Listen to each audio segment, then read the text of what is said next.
Estão aí, live do Conde, vamos começar isso? Opa, pronto. Deixa eu ver se tá tudo certinho aqui pra gente começar essa live. Saudações a todos vocês, sejam bem-vindos aqui ao canal do Conde. Uma live de segurança, essa aqui é uma live de segurança. Não estava programado, mas a gente vicia fazer live, vocês sabiam disso? Gostoso fazer live. E ainda mais quando a gente tem alguma coisa para falar, né? A gente tem de falar e aí a gente aproveita esse lugar de fala, né? É o lugar de live, não é o lugar de fala, é o lugar de live. Bom, quero saudá-los a todos, estamos ao vivo aqui pelo canal do Conde, também pelo Facebook. E vou usar ontem, desde o momento que saíram os novos vazamentos ali do The Intercept. É curioso, a gente que é linguista fica percebendo detalhes que ninguém gosta de olhar, né? O ritmo, a aceleração, o sentido, e é bastante interessante. Eu posso garantir para vocês o que está acontecendo com esse regime de publicações do The Intercept, com as parcerias que ele está fazendo. Não são parcerias de juras de fidelidade. Não existe nenhum protocolo de fidelidade entre Veja, Folha e The Intercept. O Glenn está sendo muito inteligente. Eu já tive algumas dúvidas. Eu fiquei, na verdade, dúvidas sobre o caráter do Glenn e a capacidade dele profissional, a força que ele tem. Disso eu nunca tive dúvida. O problema, o que me deixou aflito num dado momento, e vocês foram testemunhas disso, é que ele fosse devorado pelo nosso sistema privatizado de informação. Quando ele fez a parceria com a Folha e saiu aquela reportagem, eu achei que tinha enfraquecido um pouco o ethos, o tom do The Intercept. E aí, enfim, eu fiquei apreensivo. Falei, o Glenn vai ser devorado por essa imprensa brasileira que é a pior do mundo. E para minha surpresa, para nossa surpresa e talvez para nossa também felicidade, não é isso que está acontecendo. O Glenn Greenwald como ele tem mais credibilidade do que toda a nossa imprensa tradicional junta, o jogo está sendo jogado. O Glenn é uma espécie, ele é muito teimoso. É interessantíssimo observar isso. Ele é muito teimoso. Ele é como Lula. Eu até brinquei, será que ele é filho da dona Lindu também? Porque ele, além de teimoso, ele também tem muito caráter. O Glenn é uma pessoa realmente admirável. E está sendo admirável. A performance dele na Comissão de Direitos Humanos da Câmara, ela mudou a minha, digamos... Eu sempre soube que ele era um sujeito especial, mas ali fica claro que ele realmente não se intimida com pressões, com ameaças, porque o Glenn e a família estão sendo ameaçados de morte. Não vamos esquecer que nós estamos sob um governo miliciano. O Brasil é a maior vergonha do planeta Terra nesse momento. E o nosso poder judiciário é a nossa maior vergonha doméstica nesse momento, porque o governo Bolsonaro extrapola. É uma vergonha internacional. O poder judiciário brasileiro também, embora também seja uma vergonha internacional, choca, porque essas revelações que o Glenn, em particular, essas últimas, são de uma... São estarrecedores. É curioso, eu vou explicar para vocês por que parece às vezes. Vou botar a música aqui, vamos lá, vamos devagar, né? Que nem o Glenn, né? Vamos que nem o Glenn, vamos controlando a velocidade do sentido, né? É isso que o Glenn faz, né? Ele controla a velocidade do sentido. Deixa eu explicar para vocês, tecnicamente, por que as reportagens do The Intercept às vezes parecem frias, e não aquele escândalo, aquela explosão, aquela, né, como foram os vazamentos da Lava Jato. Vazamento, vocês lembram do vazamento da Lava Jato, como é que era? Quando ia para a imprensa, Folha, Globo, Estadão, eles tinham contrato com todo mundo, né? É isso que a gente está vendo agora, né? Vocês lembram como é que era? Parava o país, parava, porque a Rede Globo reverberava demais no Jornal Nacional e era só isso que se falava. E aí o nosso complexo de vira-lata também de jornalista independente ia lá e repercutia, só ficava falando aquilo o tempo todo. E aí você tinha aquela bomba, verdadeira bomba jornalística que eram os vazamentos da Lava Jato. O Glenn Greenwald não está fazendo isso. Eu fico até arrepiado, não é brincadeira não. Ele não está fazendo isso, porque esse dispositivo do sensacionalismo jornalístico não é caro a quem pratica jornalismo de verdade. Tá certo? Isso é coisa de gente criminosa, é coisa de Sérgio Moro, é coisa de Deltan Dallagnol, é coisa de Lava Jato, é coisa de Rede Globo. O sensacionalismo explosivo de mensagens que são publicadas, esse sensacionalismo explosivo é coisa de máfia. Jornalismo de verdade publica, contextualiza, cadencia, explica, afere, busca fontes. O Glenn conseguiu a proeza de fazer até a Veja praticar jornalismo, nem que seja só um pedacinho da história dela. Então, o que está acontecendo concretamente é algo inusitado e inédito no Brasil, sinceramente. Eu volto, né, só para lembrar, eu fiquei preocupado, achei que ele ia ser devorado por Rede Globo, pelo poderio econômico da Rede Globo, poderio mafioso da Rede Globo de televisão, cartelizado, mas ele é mais forte do que isso e ele tem uma vantagem muito grande, ele não é brasileiro. O fato de o Glenn Greenwald não ser brasileiro é realmente uma imensa qualidade para ele nesse momento, porque todos nós, incluindo este que vos fala, todos nós temos um complexo de vira-lata estrutural. Nós temos medo de peitar o poder, nós achamos que não conseguimos. Só o Lula é o único brasileiro. Vou falar para vocês, o único brasileiro na face desse mundo de Deus que não tem medo de enfrentar o sistema de poder. Todos nós temos, incluindo esse aqui que está falando. Nós temos de superar isso. Eu falei isso na live de ontem, né? Nós temos de superar esse trauma, esse complexo de vira-lata, é estrutural. O Glenn não tem esse complexo. Ele não tem. E é por isso que tudo fica diferente quando ele produz. Evidentemente, ele tem uma equipe de brasileiros muito competente ali trabalhando no The Intercept com ele. Ele produz um ethos, um tom jornalístico, uma narrativa cadenciada, que prima pela qualidade e que prima pelo respeito ao leitor, deixa para o leitor produzir as suas impressões a respeito daquilo que está sendo divulgado. É muito forte. Agora, exige mais tempo, exige mais disciplina, exige mais atenção. E eu acho que esse é o grande ponto do Glenn Greenwald, que eu parabenizo demais, né? Ele não subestima o leitor. Como toda a nossa imprensa corporativa faz, desde sempre. Haja vista o William Bonner chamando o espectador do Jornal Nacional de Homer Simpson.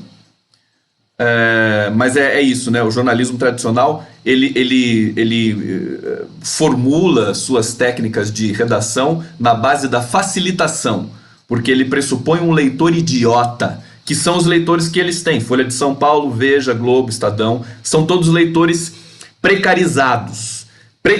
Veja, eu leio todos esses jornais todos os dias, mas eu evidentemente não me incluo entre os leitores precarizados. Eu leio criticamente, que é o que eu acho que muitos de vocês aqui que estão me assistindo também fazem. Você lê criticamente a Folha de São Paulo é uma outra experiência.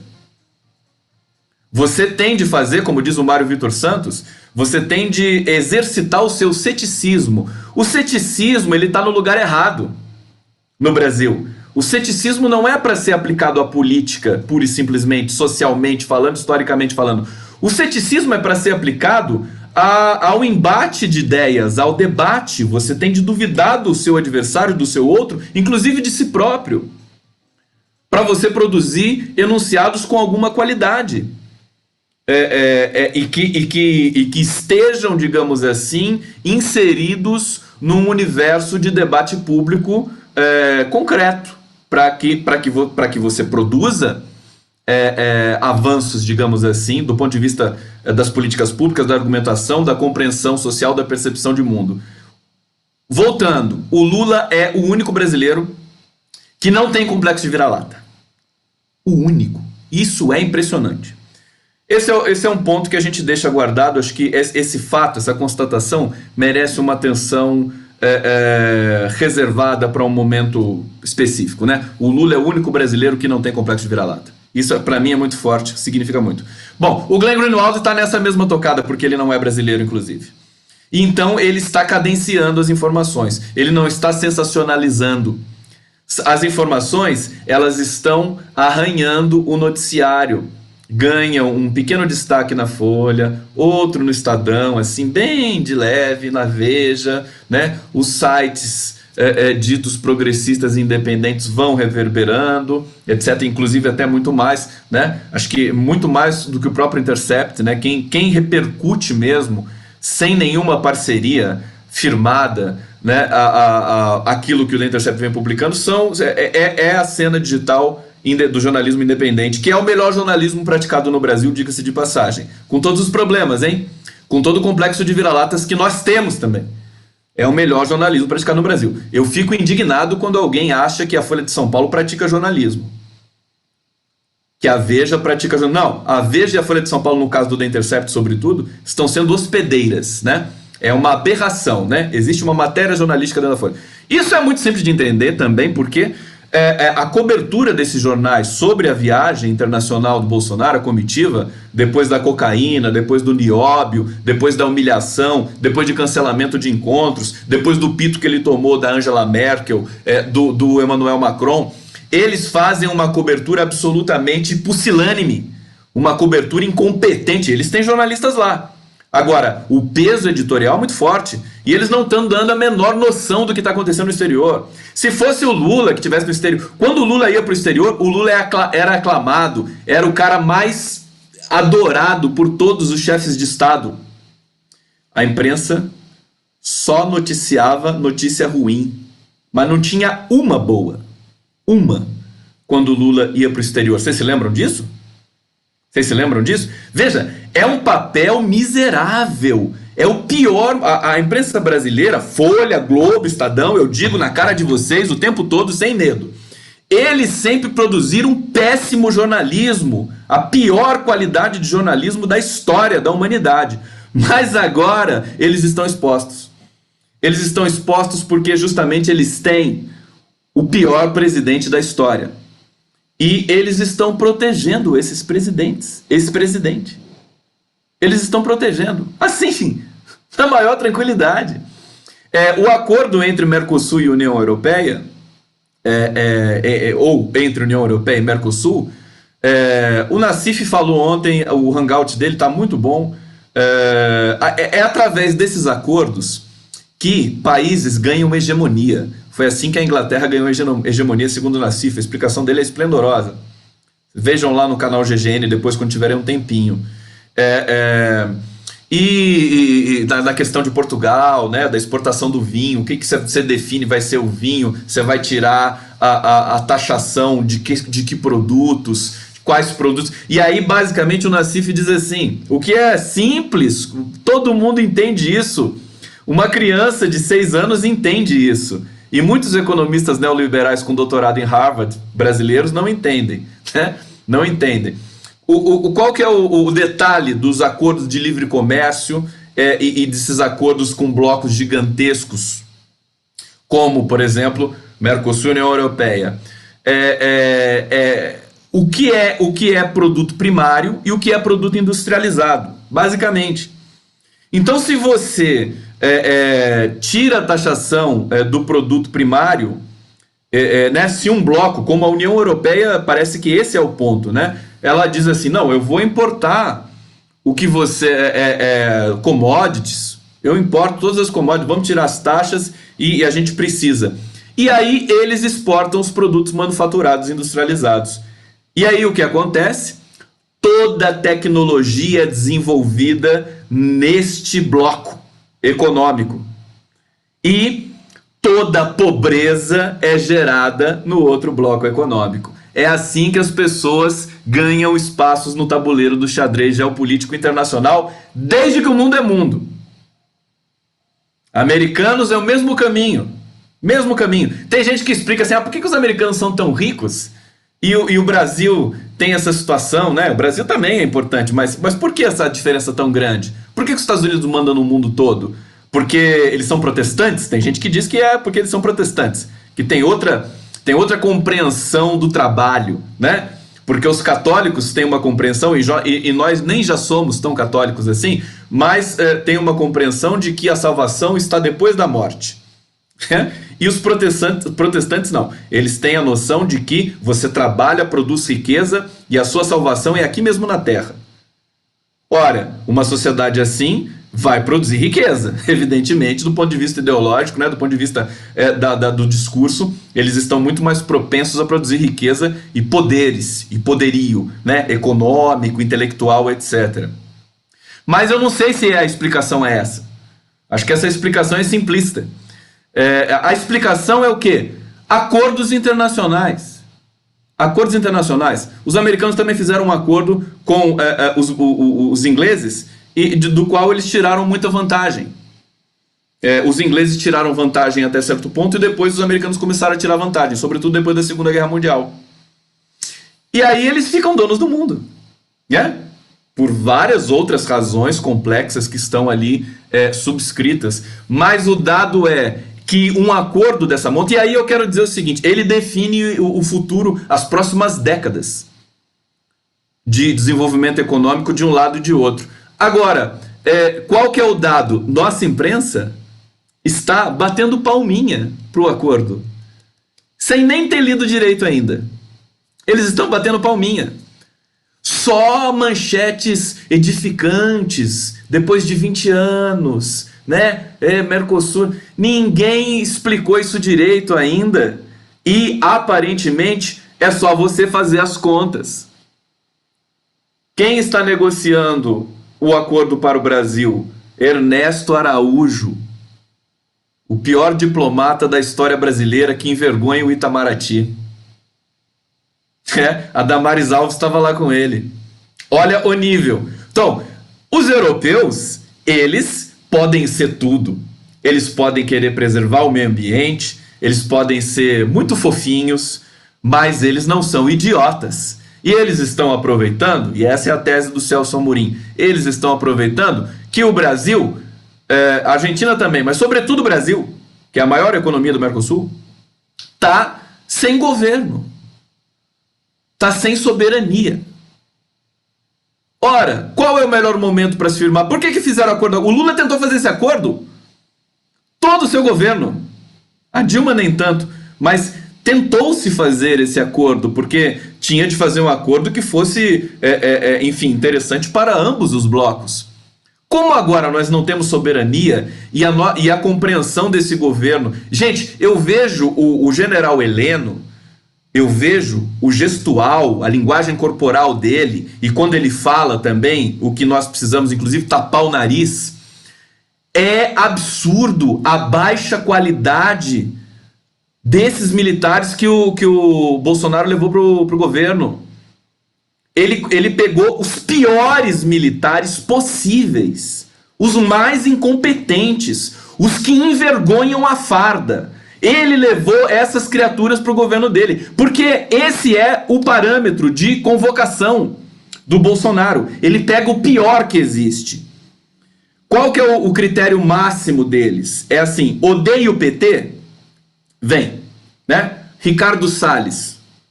É exatamente isso. É porque ele odeia o PT e porque ele é uma pessoa truculenta que representa os interesses dos ruralistas e do agronegócio, que ele foi ser ministro do meio ambiente.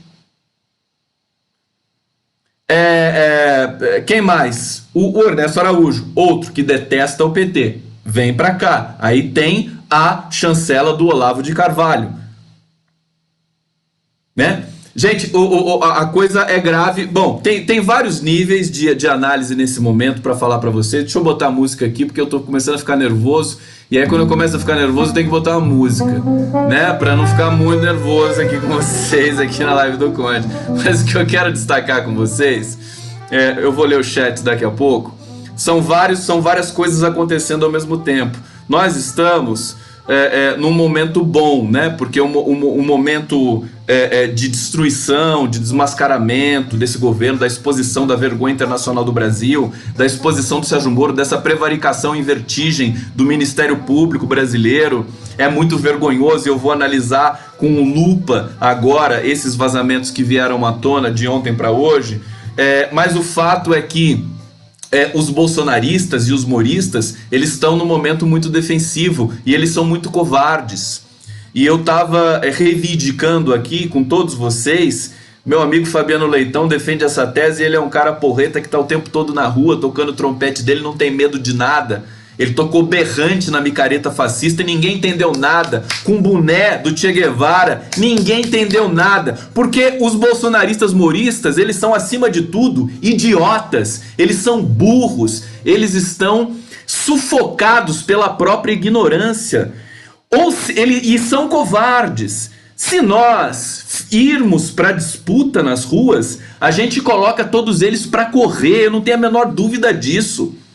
E botar um covarde para correr, gente, é uma sensação muito gostosa. Só assim nós vamos resolver o nosso problema político.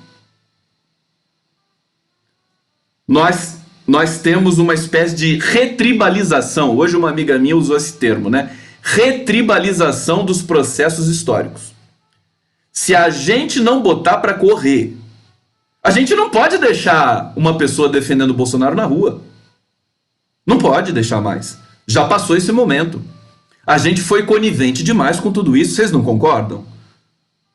Nós achamos que isso era liberdade de expressão. Não é liberdade de expressão, isso é crime. Defender Bolsonaro na rua, para mim, é crime. Não é opção política. Porque o Bolsonaro é um fascista. Ele defende extermínio. Ele defende as políticas de extermínio.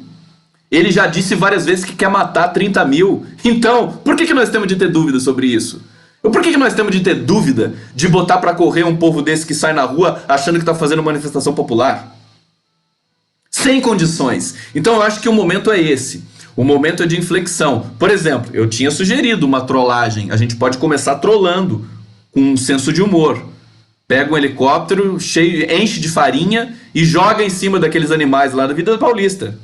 Vai ser lindo, né? O aerococa do Bolsococa. O Bolsococa. Vergonha! Eu li um post hoje que o Sérgio Moro estava nos Estados Unidos, no Departamento de Inteligência Americana contra drogas, enquanto o avião oficial da Presidência da República Brasileira era apreendido com 39 quilos de cocaína na Espanha. Veja, nem o Gabriel Garcia Marques, esse era o post, né? Teria capacidade de imaginar uma situação dessas. É muito esdrúxulo. Então assim, Moro derrete, Dallagnol agora está numa situação delicadíssima, né? O que saiu sobre o Dallagnol ontem realmente é de chocar demais. Agora, vamos voltar para o Glenn, porque eu acho que esse é o ponto que eu quero trabalhar mais com vocês hoje. Vou tomar um café? Dá licença, vou tomar um café aqui. Eu fiz café hoje, esqueci de tomar. E eu tenho que tomar café, não é verdade? Ó, vou tomar aqui o café, dá licença. Tudo bem? É a live do Conde. Cadê meu coração? Ó, café, ó. Café. Cadê meu coraçãozinho aqui? Tá tudo bem, Tintim? Glen. Glen. Glen. Ah, não é mais Tintim agora, é Glen. O Glen. Querido. Copa Americana em homenagem ao Glen. Ó, Glenn Greenwald. Cadê você, meu filho? Dá uma entrevista pra mim. Eles não gostam de mim. Eu não sei por quê.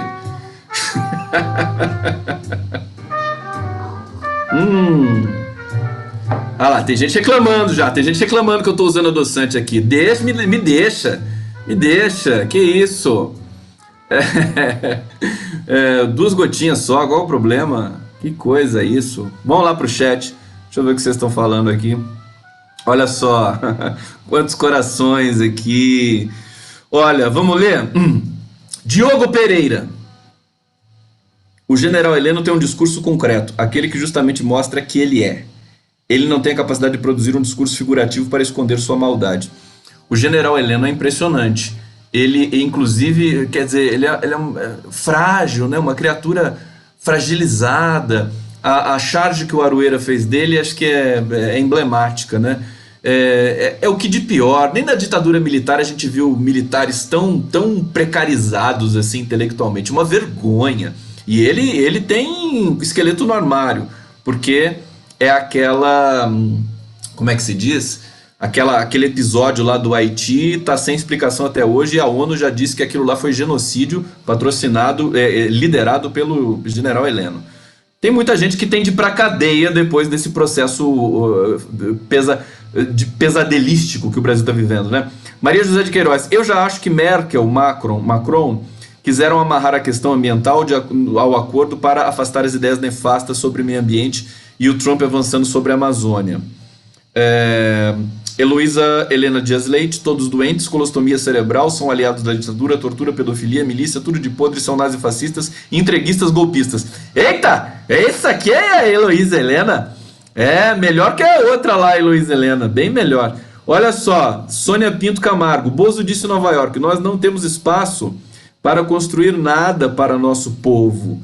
Temos uma desconstrução a fazer. Ele usou essa expressão, eu achei emblemática também. Porque ele não sabe o que é desconstrução. O Bolsonaro, a capacidade intelectual dele vai até... Acho que talvez possa ser comparada... Eu amo as crianças e acho que as crianças são mais inteligentes do que nós. Mas para usar uma expressão, acho que ele tem a idade mental de 9 anos, 8 anos, alguma coisa assim. Ele é muito infantil no pior sentido da palavra, o Bolsonaro. Então ele não sabe o que é desconstrução e não adianta ninguém explicar para ele. Então ele na verdade quis falar de destruição. Destruição. Um assessor falou, fala de desconstrução que fica mais bonito. Aí ele falou, né? Isso mesmo, Conde, bora pra cima deles, povão. Sérgio Moro é criminoso, chefe de quadrilha. Vamos lá. Deixa eu ver aqui, Marisete Ferreira, somos mulheres a resistência de um Brasil sem fascismo e sem horror. Vamos à luta para derrotar o ódio e pregar o amor. Ele saiu, até rimou aqui. Gente, cadê o ele não, né? Eu não quero pegar no pé do ele não, mas um movimento de mulheres fortes, como foi o ele não, eu acho que mais do que nunca agora devia estar por aí. Sabe por que problemático? E eu falei muito do ele não aqui. Não tive medo de criticar o ele não. E também não tive medo de elogiar quando foi o caso. Mas sabe qual que é o problema desse movimento? Não tem líder. Tem líder. É a jornada de 2013. Por isso que era muito propenso de ser barriga de aluguel de fascista. Isso que eu fiquei preocupado. Estão me acompanhando? Maravilhoso. Movimento só de mulheres. Foi instrumentalizado aos 45 do segundo tempo, e em grande medida a eleição, a derrota do Haddad tem a ver com isso. Porque eles fizeram uma manifestação na véspera do segundo turno, e no dia do segundo turno, a indústria de fake news do Bolsonaro, vocês sabem disso, soltou uma profusão de fotos de movimentos LGBT do mundo todo e tal, confundiram o meio de campo, pegou o eleitor conservador, trabalhador brasileiro que está desconectado de muita coisa que está acontecendo, mandaram por WhatsApp, e aí você teve, de véspera, você teve uma movimentação eleitoral muito forte. Mas assim, qual que é o problema do ele não e por que ele não está na ordem do dia agora? Não tem líder. Quem que é o líder do ele não? Quem que é a líder do ele não? Não tem. Algumas pessoas se apresentaram, mas inócuo. Lamento dizer. Movimento sem líder que é bom. é tão bom que fica engavetado. Então é isso. Fica meu desabafo aqui também com relação a isso. Vamos falar do Glenn Greenwald e desse conceito. Então, eu acho que o que define o caminho que o Glenn segue para construir o que ele está construindo. Eu acho que são as ambições, né? O que o Glenn e o The Intercept pode ter em mente nesse momento? Dentre tantas coisas, porque a ambição faz parte. Não é pecado ser ambicioso. Não é pecado. É importante ser ambicioso. Eles querem muito mais. Essa reportagem, ela tem muito mais a ver com o Pulitzer. Ele vai ganhar o Pulitzer de novo. Eu fui o primeiro que disse, hein? Eu escrevi um artigo no GGN no dia seguinte da o primeiro lote de informações que o Glenn Greenwald publicou no The Intercept. Essa reportagem é para ganhar o Pulitzer. Não é para ganhar o prêmio Faz a Diferença da Globo, que a Globo deu para o Sérgio Moro, que a Globo deu para Carmen Lúcia, que a Globo deu para o Roberto Barroso. Propina, né? Propina em forma de prêmio. Dá um artigo também isso, né? Propina em forma de prêmio. Esses prêmios que a Rede Globo dá de presente para ministro do STF, para juiz de província, para produzir aquela atmosfera de que tá tudo bem, obrigado, que nós estamos com as instituições preservadas. Então, o Glenn realmente não quer esse tipo de favor, esse tipo de bajulação explícita e grotesca e degradante. Ele quer o Pulitzer. Então, por isso, essa reportagem tem um tempo diferente. Ela tem características diferentes. Não são por isso que você tem a impressão, às vezes, que, putz, estava esperando tanto, porque você está acostumado. Você está acostumado aos vazamentos criminosos da Lava Jato e da Rede Globo. Você não está acostumado com um vazamento civilizado e jornalístico. E aí nós temos essa impressão. E aí eu quero dizer o seguinte, nesse ponto, tudo que está saindo do The Intercept tem muito mais a ver com a dimensão ética do Sérgio Moro e dos procuradores do que propriamente com alguma violação de ordem legal.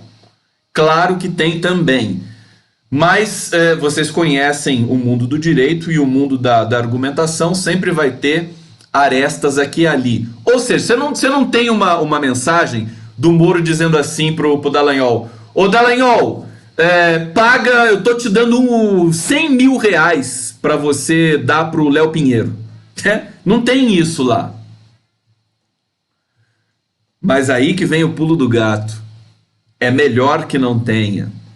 Porque o que está em jogo é uma reconstrução da nossa compreensão de país e de mundo. É a nossa libertação desse pior jornalismo do mundo. Vamos fazer um exercício comigo aqui. Vocês sabem que a Globo, a Folha e o Estadão são contra a entrada de veículos estrangeiros para produzir informação no Brasil. A Globo pediu para o Temer, e ele não foi capaz de entregar, para tirar a BBC, a Reuters, quais mais? Enfim, o Le Monde, tudo que é estrangeiro e está no Brasil na internet, a Globo pediu para tirar. O Haddad comentou muito isso na campanha. Por que eles querem fazer isso? Porque é uma ameaça para eles. É uma ameaça discursiva, ideológica, técnica, jornalística. Porque esses veículos, eles têm lá os seus rabos presos também. BBC, Reuters, El País, né? Mas, comparado com a imprensa brasileira, eles são infinita e profundamente superiores, tecnicamente falando.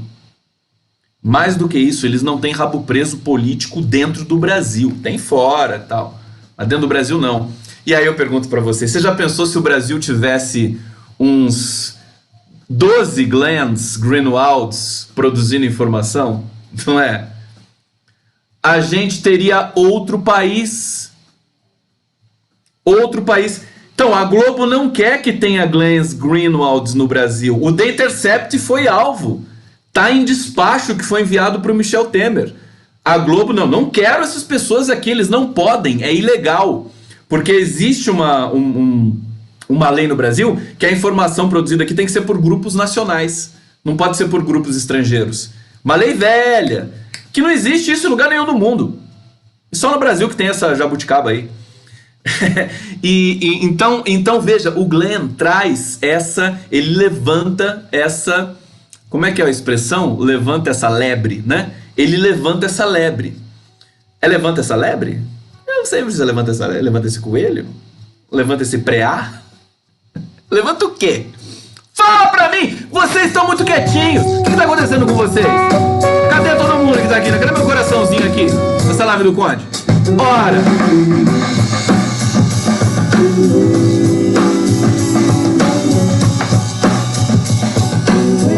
Então, vamos lá, retomando o raciocínio. Vocês já pensaram se o Brasil tivesse vários veículos de imprensa dignos do nome, né? Se tivesse o El País devidamente instalado aqui, com uma redação em São Paulo, em Brasília, no Rio, né? Nós seríamos muito bem-vindos. Seria sensacional você ter jornalismo, você ter concorrência real nesse produto de informação que é tão sensível para as sociedades. Não é verdade? Então, eu acho que essa questão que o Glenn Greenwald ele traz, né, a reboque efetivamente daquela especificidade que está ali, que é o escândalo Moro Dallagnol, a promiscuidade do Ministério Público brasileiro, e que causa essa sensação de quase de relativa inércia, né, em todo mundo, assim, puxa, mas isso é um vazamento? Mas não tem nada assim tão, né? Tem de fazer um esforço para você, claro, tem de ter interpretação de texto, e nós estamos num país que está numa crise grave de interpretação de texto, inclusive da própria imprensa, né? Os próprios jornalistas que são trabalhadores, eles também sofrem desse complexo de vira-lata, esse complexo de subserviência ao patrão. O Mino Carta que dizia, né? O Mino Carta dizia que o Brasil é o único lugar no mundo em que o empregado numa empresa jornalística chama o patrão de meu amigo.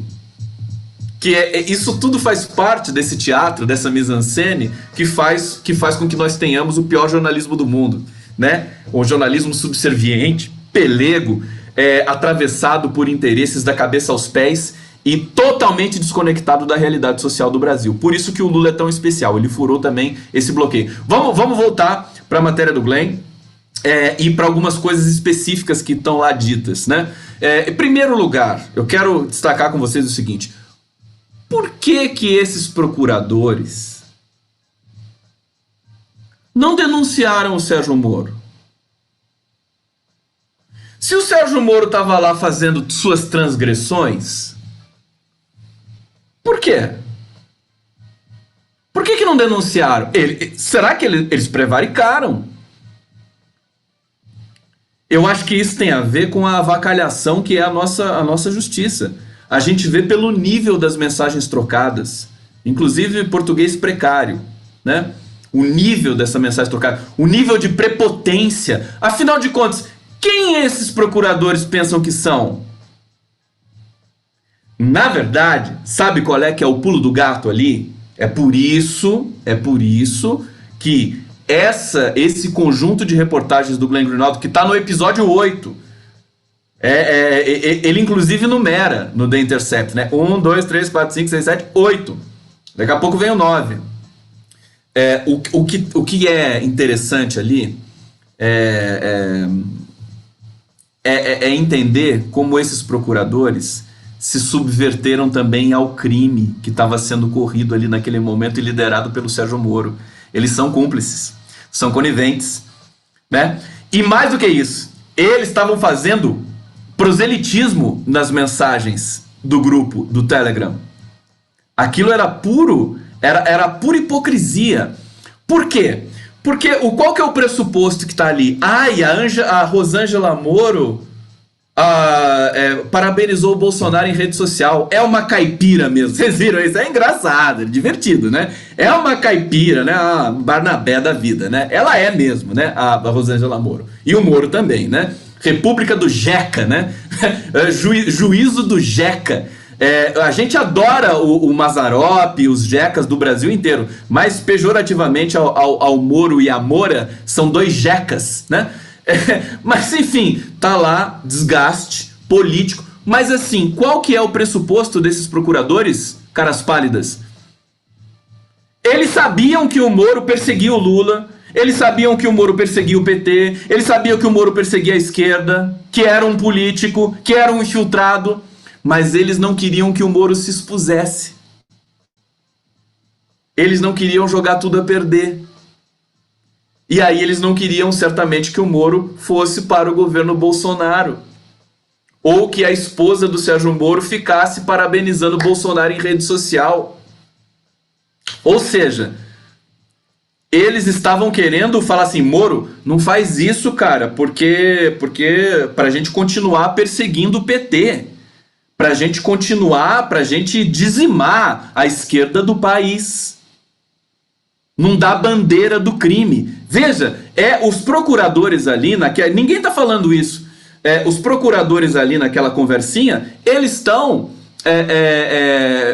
querendo recolher provas, né? É mais sutil, mas é isso. Não quer que o Moro dê bandeira. Se o Moro é truculento com ele, se ele dá ordem, se ele manda o Dallagnol selecionar testemunha, né, etc.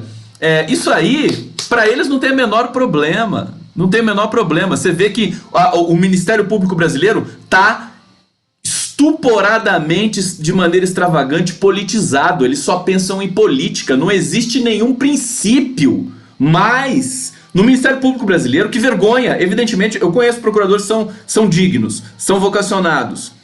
Mas esse grupo do direito concurseiro, esse pessoal que tem limitações severas de leitura, eles se tornaram agentes políticos dentro do Ministério Público. É por isso que é preciso fazer uma reforma no judiciário brasileiro.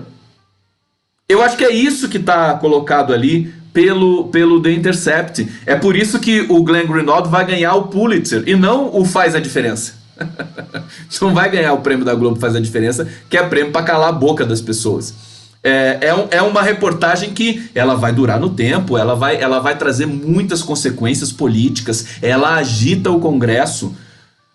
O episódio em que o Dallagnol fala que quer perseguir, que ele quer acelerar um processo contra o Jacques Wagner, aquilo ali é de uma violência explícita. Ele vai ter de dar explicação, ele vai ser convocado no Senado. Deixa eu abrir aqui as matérias para falar para vocês. Espera um pouquinho só. Bom, você tem uma notícia que a Dilma está prestando solidariedade ao Jacques Wagner nesse momento, né? Queriam a todo custo incriminar o Jacques Wagner. A Lava Jato queria fazer isso. O texto é vergonhoso. Deixa eu ver se eu tô com ele aqui. Na verdade, eu tô com ele aqui no Word, né? Vou ler para vocês, né?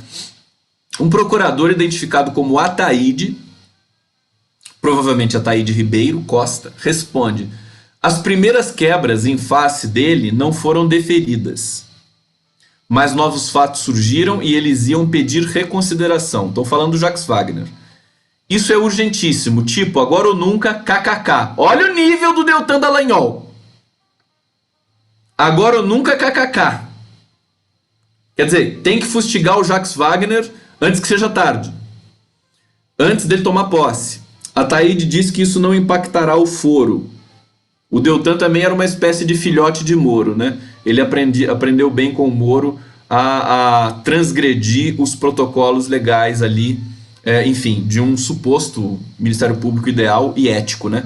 Ele responde: não impactará, pois nós podemos fazer BAs, operações de busca e apreensão, nele antes da posse. Claramente perseguindo Jacques Wagner, porque é do PT. Uma procuradora pondera que o petista já sofreu uma busca. Nem sei se vale outra, essa procuradora diz. O Deltan responde: acho que se tivermos coisa para denúncia, vale outra. Até por questão simbólica. Olha o nível do Deltan Dallagnol. E completa. Mas temos que ter um caso forte. A Taíde informa que seria mais fácil Wagner aparecer forte em outro caso. E Deltan finaliza. Isso seria bom demais. Gente, o que está faltando, né? Aí a gente se pergunta assim, caramba, mas o que está faltando para prender o Deltan Dallagnol, né? Para expedir uma ordem de prisão para o Deltan Dallagnol, para o Sérgio Moro. Tá faltando um país. Não é nem as instituições. Tá faltando um país. Não tem mais Brasil. O Brasil está interrompido. O Brasil está suspenso. Está suspenso. É por isso que eu volto a dizer que as consequências dessa matéria do Glenn Greenwald, elas têm de ser populares, têm de ser movimento. Nós temos de empurrar e botar para correr os fascistas. Não dá mais para esperar. E é esse tipo de coisa que pode produzir um Pulitzer para o The Intercept, né? Porque assim, uma reportagem que mudou um país, né? Mas não mudou um país naquela base mafiosa da imprensa velha, sensacionalista. Mudou o país fazendo um jornalismo muito qualificado, contextualizando as mensagens que são divulgadas, tendo responsabilidade para divulgar. Você acha que o Moro tinha responsabilidade para divulgar mensagens que eles grampeavam todo mundo? O Moro grampeou a defesa do Lula. Quer dizer, é escandaloso demais. Ele grampeou o Cristiano Zanin, o Batóquio, todos eles, isso já foi protocolado, inclusive. É uma violência, isso é crime em qualquer lugar do mundo. Infelizmente, nós estamos sem um país e nós não temos a imprensa para poder produzir isso. Ninguém se iluda, a Folha de São Paulo, a Veja, não se tornaram boazinhas porque elas estão publicando, elas continuam produzindo o pior jornalismo do planeta Terra. Mas o Glenn não está nem aí com isso. Porque justamente a ideia de se divulgar em parceria com eles e de dar alguns nacos de informação para que eles publiquem é para furar a bolha dos leitores precarizados brasileiros que acreditam na Folha, que acreditam na Veja, para fazer justamente a inflexão da opinião pública de uma vez por todas no Brasil. Nesse sentido, o Glenn é muito inteligente. Então, é por isso que existe uma estratégia ali muito mais sutil do que aquela que a nossa vã infelicidade de termos sido submetidos a um jornalismo tão rastaquera e incompetente como é o jornalismo brasileiro, durante tantas décadas, nós temos dificuldade de entender o que está acontecendo, mas agora, depois de muito esforço, eu estou vendo uma conjuntura em torno daquilo que o Glenn Greenwald está produzindo, que é uma conjuntura favorável para que se haja uma resposta concreta do Brasil, do povo brasileiro, contra o nosso pesadelo político de curso nesse momento. Bom, vamos lá, tem mais alguns assuntos aqui para tratar com vocês.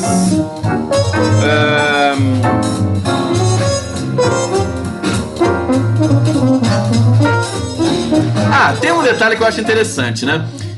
Grupos, Telegram, WhatsApp, etc. Eu acho a estética de grupos, eu acho abominável. Eu só participo de grupo relacionado ao meu trabalho, que é uma necessidade. Até assim é complicado. Grupo de WhatsApp é bizarro, do ponto de vista da linguagem e do ethos que se desenvolve. É um gênero, né? Virou um gênero participar de grupo. Por que eu não gosto de grupo? O meu Facebook é aberto, é público. Se fosse fechado, já caracterizaria um grupo também. Eu não gosto dessa história da panelice, o panelismo. Grupo é isso. E toda panela tende a se degradar.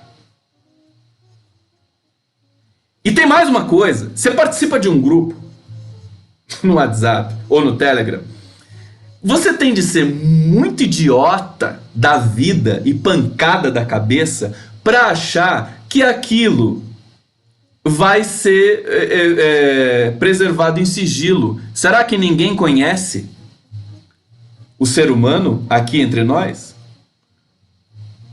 O ser humano é o elo mais fraco, o sujeito é o elo fraco.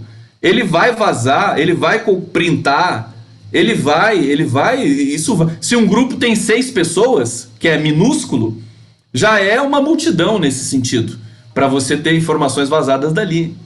É muita ingenuidade, vamos admitir isso. Por isso que eu acho que não é nenhum tipo de descriptografia o que aconteceu, as mensagens que foram pro The Intercept. Aquilo ali é alguém que estava no grupo que printou aquilo, que imprimiu, que vazou. Tá?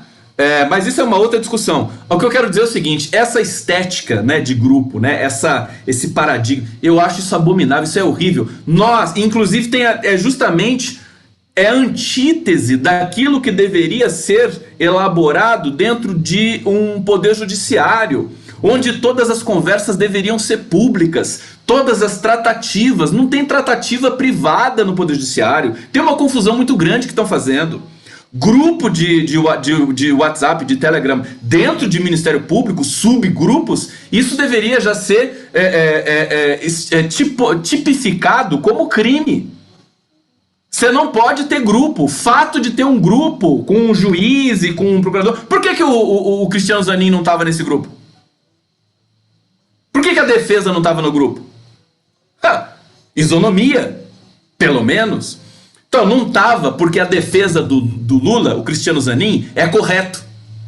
Porque ele é um advogado vocacionado.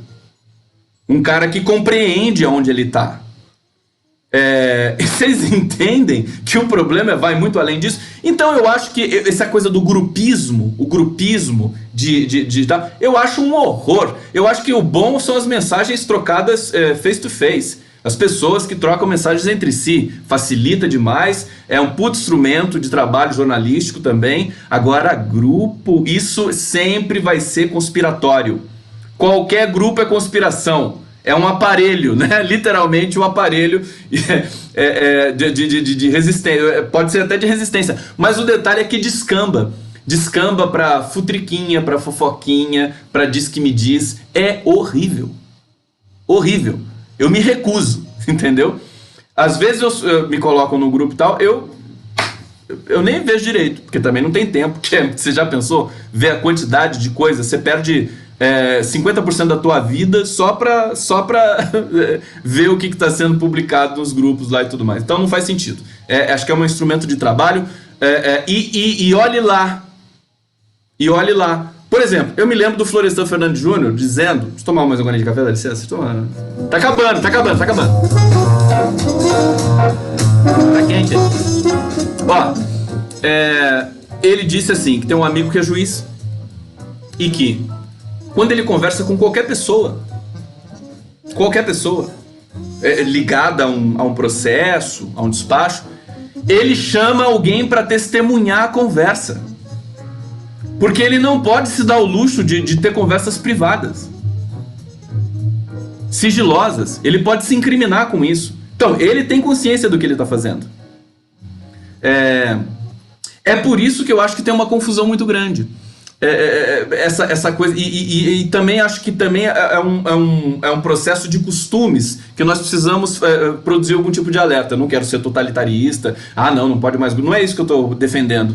Eu estou defendendo que nós temos de voltar essa coisa essa privacidade podre, né? Acho que existe uma privacidade que é podre, que ela é ilegal. Acho que as coisas têm de ser discutidas publicamente sempre.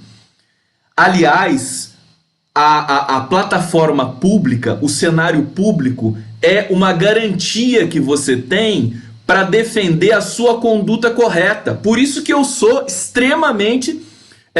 vocês sabem que eu sou professor também. Dentro da sala de aula é uma plataforma pública. Então você não pode se expor, você não pode querer doutrinar, como muita gente acusou por aí. Justamente, você tem de produzir ali o contraditório. É que a direita, a extrema-direita brasileira não gosta que se produza o contraditório, porque o contraditório é terrível para ela, né? Ela quer justamente o discurso único, né? Monofásico, né? Mas são plataformas públicas, a praça pública. Isso é uma garantia que você tem. É um álibi público que você tem de que você age corretamente. Por isso que o meu Facebook é público. E o Twitter, ademais, é público. Todo mundo vê o que você coloca lá. É sempre melhor, por exemplo, discutir alguma coisa nos comentários, porque você está discutindo publicamente. Então, além de você dividir essa discussão como um debate público, você também tem a garantia de que ninguém pode acusar você de ser totalitarista, e aí você vai para o embate franco da questão da argumentação do sentido. Por exemplo, o cara te chamou de machista. Esses dias me chamaram de machista, porque eu vi como é que se diz? A Marta, jogadora de futebol, naquele jogo com a França, ela tava com batom vermelho. Tava linda, mas aquele batom era bem vermelho. Bom, eu olhei aquilo e fiquei com vontade de beijar. É uma piadinha, né? Mas, digamos, publiquei. Aí me chamaram de machista. Se ela tivesse sem batom, você ia também ter vontade de beijar? Eu falei, calma, você tá confundindo as bolas. E aí expliquei, tal. E aí nasceu um debate bem melhor do que você ficar, se fosse num grupo, né? Se fosse num grupo, já teriam arrancado a minha pele. Então, eu acho que existe também mais esse complicador, mais essa complexidade em tudo isso que está vindo à tona aí, com esses vazamentos, com essas informações, com essa reportagem do The Intercept. Eu acho que nós estamos ficando cada vez mais fortes, mas o processo é lento. O processo dessa reportagem do Glenn Greenwald é lento, porque é um processo digno, não é um processo sensacionalista. E é por isso que eu acho que ele vai abalar as estruturas. Ele é muito mais moral, muito mais ético do que propriamente judicializado. Porque todos os vazamentos que a Lava Jato produziu eram vazamentos judicializados para incriminar a pessoa. E aí você tem um processo de sufocamento. Não, o Glenn Greenwald está fazendo jornalismo. E eu acho por isso, e aí eu fecho essa live extraordinária de hoje. Amanhã eu venho também às 13 horas aqui, tá? Vou fechar essa live dizendo o seguinte, porque eu não vou fazer a live às 19 horas, tá, gente? Porque esse fim de semana eu tô de plantão. Eu vou fazer o Boa Noite. Hoje eu faço o Boa Noite com o Rogério Anitablian na TV 247. E amanhã eu faço com o meu querido amigo Renato Arueira, grande chargista, cartunista, saxofonista, cantor de bolero, Renato Arueira. Mas assim, para finalizar, tá? Para finalizar, essa reportagem, ela pode fazer nascer um novo Brasil, pode justamente trazer à tona a necessidade de nós termos imprensa de verdade no Brasil. Veículos dignos, veículos como é o País, como a BBC, como a Deutsche Welle, como o Le Monde, Reuters, eles têm de estar no Brasil. É a única chance, porque se nós sairmos desse pesadelo político que é Bolsonaro, Sérgio Moro, Dallagnol, e formos de novo para o embate e voltarmos a dar as cartas dentro do protagonismo social histórico com a esquerda e com o PT e com os partidos alinhados à esquerda e à civilização, mas continuar essa imprensa brasileira, Folha de São Paulo, Globo, Estadão, a gente vai cair de novo na armadilha. Então eu acho que é interessante, né? É interessante a gente se apropriar desse paradigma do The Intercept para reivindicar não uma regulamentação da mídia no Brasil. A Cristina Kirchner fez regulamentação da mídia, mas o Macri cancelou a regulamentação da mídia imediatamente. Então não adianta nada. O Lula estava certo em não fazer regulamentação da mídia. Não ia prosperar. Ela estaria toda revogada agora por Temer e por Bolsonaro. O que nós temos de fazer? E isso o Lula sempre está muito, muito além dos seus críticos e das pessoas que estão ali no entorno dele para produzir políticas públicas. O Lula enxerga muito mais além. O que tem de fazer? Tem de trazer os grandes veículos de informação que estão instados na Europa, nos Estados Unidos e no mundo, enfim, no mundo como um todo. né? Por exemplo, a Sputnik News, agência russa de informação. Quer dizer, isso melhora. É paradoxal, mas é aquela síndrome que eu vou chamar de síndrome que o Paulo Nogueira Batista batizou, né? Da China, né? Síndrome da China. O que é? A imprensa brasileira é tão monofásica como a chinesa. Porque a China é uma ditadura. A única diferença é que a imprensa chinesa defende a China e os chineses, e a brasileira não. Então nós temos um paradoxo. A imprensa estrangeira tem mais respeito pela soberania do Brasil do que a imprensa brasileira. É chocante ter de dizer isso, mas é verdade. A imprensa brasileira é a que mais detesta o brasileiro e o Brasil. E se a gente quiser se desvencilhar desse câncer, nós temos de trazer a imprensa estrangeira para poder fazer coberturas jornalísticas, tecnicamente jornalísticas aqui no Brasil. Não tem dúvida disso. Com profissionais brasileiros, mas enfim, dentro de um paradigma que seja internacional, internacionalizado. Não essa jabuticaba doméstica chamada Rede Globo de televisão. Beleza? É essa a live do Conde. Um beijo. Muito obrigado. Eu vou estar online o dia todo no Face, tá? No Brasil 247. Qualquer coisa pede socorro aí que eu vou correndo. Um beijo. Olha ali.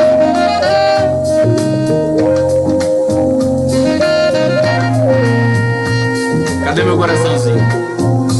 Manda o coraçãozinho. 30 segundos de coraçãozinho e beijinho. Ah, que fofo. Adoro. Beijo, beijo, beijo, beijo, beijo. Manda mais, manda mais, manda mais.